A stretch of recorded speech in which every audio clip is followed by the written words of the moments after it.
কিশোরগঞ্জের করিমগঞ্জ উপজেলার বাসিন্দা আনোয়ার সিরাজি। তিনি এখন দেশব্যাপী আলোচিত। ১০ বছর ধরে প্রতিদিন কাঁচা শাকসবজি খান তিনি। তার প্লেটে থাকে ফুলকপি, পাতাকপি, টমেটো, মূলা, কাঁচামরিচ, লাউ, মিষ্টি কুমড়া, সরিষা ফুল, করলা ও অন্যান্য শাকসবজি।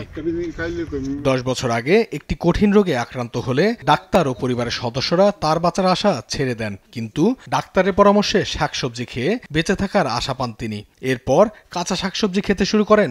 এতে করে সুস্থভাবে বেঁচে আছেন তিনি। কাঁচা শাকসবজি খাইতেছে, খাওয়ার পরে উনি অনেকটা ভালো, এই কারণে উনি রেগুলারই এটা খায় এবং তার যে সমস্যাটা ছিল এটা অনেক কমে গেছে। এখন দীর্ঘদিন যাবত ওনারা ডাক্তারের কাছে যাইতে হয় না। আমরা ছোটবেলার থেকে দেখতেছি যে অসুস্থ, তারপরে অসুস্থ ডাক্তার বলছে বেল খাওয়ার জন্য। কাঁচা বেল এলাকার গাছ কিন্তু যে কিনে বেল খাইতো, তারপরে বেল না থাকলে বেলের পাতাও খাইছে। এরপরে যখন এগুলা না থাকলে তারপরে শাকসবজি খাওয়া ধরছে। পেশায় আনোয়ার সিরাজি একজন কৃষক। মা বাবার ৪ সন্তানের মধ্যে তিনিই বড়। প্রতিদিন সকালে ঘুম থেকে উঠে চলে আসেন বাড়ির পেছনের ফসলি জমিতে।